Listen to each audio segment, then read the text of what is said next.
hello friends, welcome to the Swer Vlog family.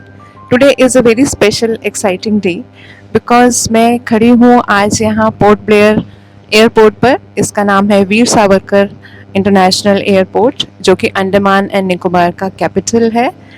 सच कहूँ तो कुछ जगह सिर्फ देखी नहीं जाती, महसूस की जाती है.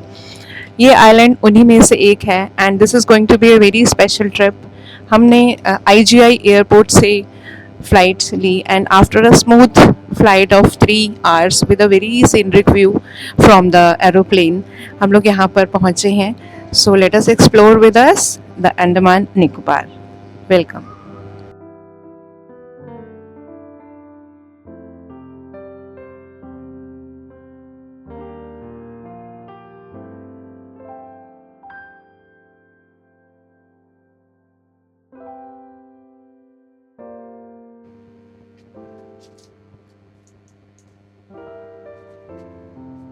So today is our first day और एयरपोर्ट से हम सीधे यहाँ पर आए हैं मनसा रेजेंसी में.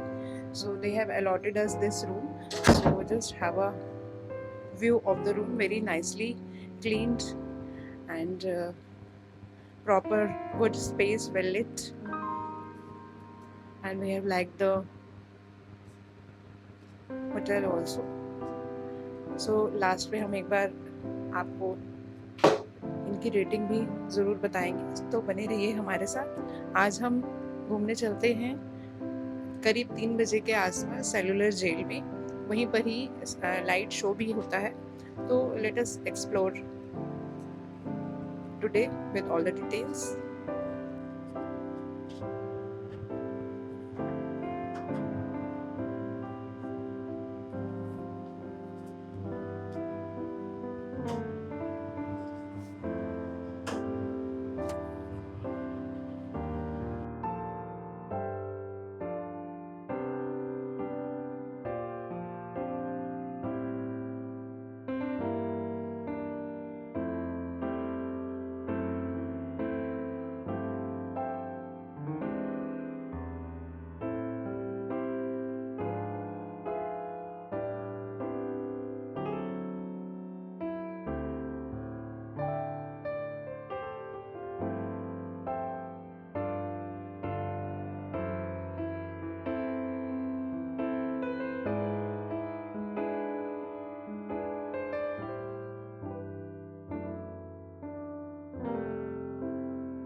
मॉडल में देखिए ये एडमिनिस्ट्रेटिव ब्लॉक है. इसको 2 पार्ट में डिवाइड किया हुआ है. एक तो हाफ ऑफ द पार्ट है इसके नेक्स्ट है फ्रीडम फाइटर्स के फोटो गैलरी है. तो बेसिकली अभी मैं जो चीज़ के बारे में बताने जा रहा हूँ, क्योंकि सेलुलर जेल एक हिस्टोरिक मोनूमेंट है. यहाँ पे हर आधे घंटे में एक टूर होता है जिसका ये रोड मैप है, उसमें क्या होने वाला है. सबसे पहले तो जो कुछ यहाँ पे आपको दिखाई दे रहा है ना, इन सभी चीज़ के बारे में ब्रीफिंग होगा. यानी कि जेल का कंस्ट्रक्शन कैसा हुआ, डिस्ट्रॉय कैसे हुई, पहले इस पे कितने विंग्स हुआ करते थे, अभी टूटने के बाद कितनी बची हुई है, ये कब टूटा, कैसा टूटा, इस सब चीज़ के बारे में बताते हैं. फिर यहाँ से आपको नेक्स्ट स्पॉट की ओर ले जाएगा, वो है गैलोज. गैलोज मतलब फांसीगर को बोलते हैं. उन दिनों कैसे कैसे इसका मैकेनिज्म वगैरह आता है, वहाँ पे ब्रीफिंग होगा. थर्ड स्पॉट तो वर्कशॉप है, जहाँ पे कुछ पुराने मॉडल है, कुछ ओरिजिनल चीज़ें भी है. ये सारे चीज़ पनिशमेंट्स के बारे में. जब फ्रीडम फाइटर्स को उन दिनों काला पानी के तहत यहाँ पे बेचते थे या फिर लाया जाता था, तो उनको क्या टॉर्चर वगैरह दी गई वहाँ पे बताता है. फिर रूम्स की ओर ले जाएगा. रूम का लॉकिंग सिस्टम कैसे होते थे उस जमाने में. जब जेल बनाया गया इसके अंदर पूरे 693 रूम्स थे, लेकिन किसी भी रूम में कोई वॉशरूम, टॉयलेट, बाथरूम ऐसी कोई फैसिलिटी नहीं होता था. उन फ्रीडम फाइटर्स को उस वक्त क्या प्रोवाइड करते थे. फिर अंडमान के एयरपोर्ट, जिनके नाम से आप लोग जिस एयरपोर्ट में ना वीर सावरकर जी, उनका रूम यहाँ पे है. तो उनका रूम, उनका हिस्ट्री, काला पानी की सजा किस लिए इसको बोलते थे, ये जो जेल है इसका नाम सेलुलर जेल क्यों रखा गया, ऐसे बहुत सारे चीज इस ब्रीफिंग में आएगा. ये आधा घंटा से 4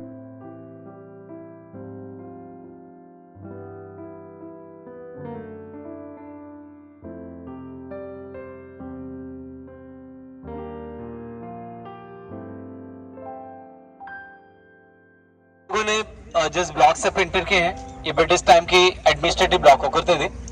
जेलर, असिस्टेंट जेलर की ऑफिस उनकी रेसिडेंस के तौर पर इस्तेमाल करते थे. 2 मंजिल वाले बिल्डिंग रेसिडेंस थी, नीचे में स्टोर रूम और सोल्जर्स की ऑफिस हुआ करते थे.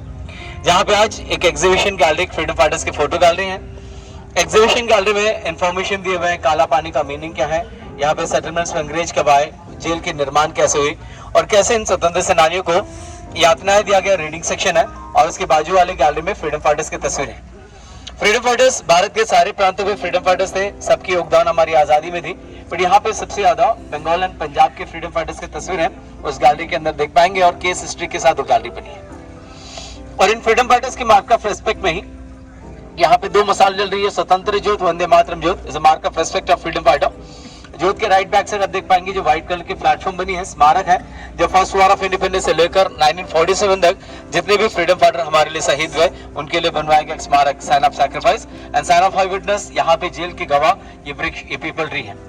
जेल जहाँ निर्माण है it was jungle during the time 1893 के समय फॉरेस्ट में सारे पेड़ कट चुके थे और उसमें से जो पेड़ जो छूट गए थे, जो पुराने पेड़, तो दूसरे ब्लॉक की बैक साइड फ्रंट बैक ऐसे 7 इंडिविजुअल ब्लॉक बनवाए गए। इंडिविजुअल ब्लॉक 3 मंजिल वाले बिल्डिंग है, हर ब्लॉक में 3 गार्ड्स होते थे। 3 गार्ड मींस कॉरिडोर में वॉच करने के लिए। इंडिविजुअल 7 ब्लॉक्स बनने के बाद डिजाइड्स एंड स्टोर रूम और इसके बाजू में फांसी घर देखेंगे। तो यहाँ पे फांसी घर बनवाया गया, बट कितने स्वतंत्र सेनानियों को फांसी दिया गया ऐसे कोई रिकॉर्ड नहीं है जैसे प्रमाण कर सके, इतने नंबर्स या अप्रॉक्स बोल सके। उनके उद्देश्य ये नहीं थे कि अंडमान ले जाकर उन्हें उन फ्रीडम फाइटर्स को फांसी दे, उनके उद्देश्य था कि पूरे भारतवर्ष में जितने बड़े तादाद में क्रांति कर रहे हैं, रिवोल्ट कर रहे हैं, उन लोगों की ताकत को कमजोर करें।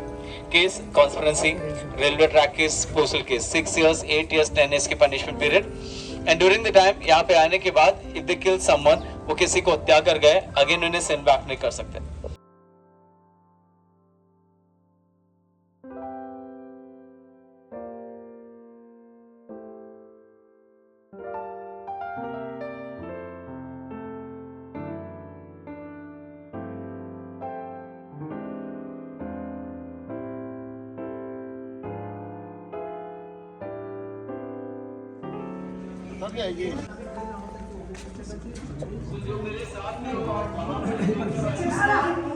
और आप देखिए इसमें कोई वॉशरूम की कोई जगह नहीं दी हुई है, वेंटिलेशन की कोई जगह नहीं दी हुई है, सिर्फ एक ही झरोखा है जो उनको अलाउ किया गया था। It's very cruel people.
हाथों में छाले पड़ जाती थी, जब तक अपर लेयर रिलीज नहीं होती है ये रेसा नहीं निकलता है। So when they tried to snatch, जैसे स्नैच करने के समय नील को डैमेज कर जाता था, कार कलेक्ट करने के बाद उन्हें रोक में करना है 4 पाउंड 1.800 ग्राम।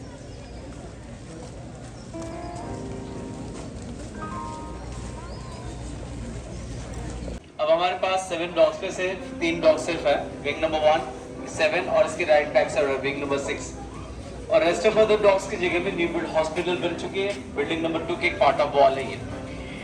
विंग की जो साइज है अनइवन साइज है and they maintain identical sir, जितने भी विंग्स बनी है अनइवन छोटे बड़े आकार में है, जैसे जगह जरूरत पड़ी उसके हिसाब से एक्सटेंड किया गया, जैसे टुवर्ड्स कॉर्नर फिल लिया गया, 2 side sea facing and 3rd side hill के कॉर्नर। एंड सेल की साइज 13.6 7.6 फीट है, 7 फीट हाइट की रोशनदान है, 3 feet length, 1.5 feet height, totally 10 feet height की सेल है। ईच सेल 1 पर्सन उनको प्रोवाइड कर देते वुडन प्लैंक, एक ब्लैंकेट। समटाइम वो रिफ्यूज कर जा रहे हैं, they have to sleep in ground. Leeches and mosquito bites, malaria के कारण काफी लोग मर जाते थे। खाने की बर्तन आयरन पॉट हुआ करते थे, वंस और ट्वाइस इस्तेमाल करेंगे। Oily and red with rest, more chance to die because of food poison. अब उनको जितनी जरूरत थी उतने खाना उतने पानी प्रोवाइड करते थे। दिन भर के काम करवाने के बाद रात के समय जब कोठरी में लाते हैं तो नेक्स्ट डे मॉर्निंग तक बाहर नहीं आ पाते थे। और यहाँ पे नेचुरल बॉल की सुविधा कक्ष के अंदर नहीं हुआ करती थी। ड्यूरिंग द नाइट उनको क्ले पॉट को इस्तेमाल करना था। Clay pot is a limit, if they cross the limit punishment उनका बढ़ जाएगा। इस कारण वो खाना कम लेंगे तो मेडिसिन की राशन बैलेंस, इन लोगों का हेल्थ खराब, is a very critical situation. इतने टॉर्चर देने के बावजूद उन्हें हमेशा के लिए एक सेल में नहीं रखते थे। कारण ये थी कि उनको अधिक से ज्यादा दिन एक सेल में रखेंगे, वो जगह उनके लिए आदत सी पड़ जाएगी, अडैप्ट कर लेंगे, while they coming outside they form a group।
जिंदगी भर तो हमें भेज के काले पानी, जिंदगी भर तो हमें भेज।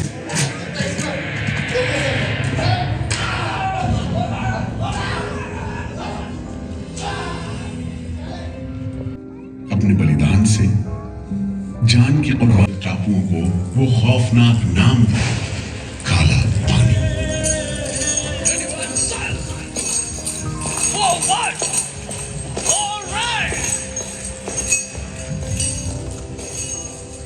तो वहीं से शुरू करते हैं, उसी हरियाली से जो कैद करने वालों के।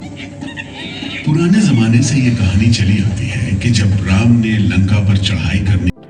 दोस्तों, ये दीवारें खामोश ज़रूर हैं, लेकिन इन दीवारों में क्रांतिकारियों की चीख और जुनून आज भी जिंदा है। जब भी आप ये ऐतिहासिक स्मारक को विजिट करें तो अपने बच्चों को इसका महत्व ज़रूर बताएं, ताकि वो भी अपनी आज़ादी के महत्व को समझ सकें, उसको जान सकें। भारत माता की जय। यहाँ पर हम अपने पहले दिन का व्लॉग समाप्त करते हैं, फिर मिलते हैं अगले व्लॉग में। Thank you.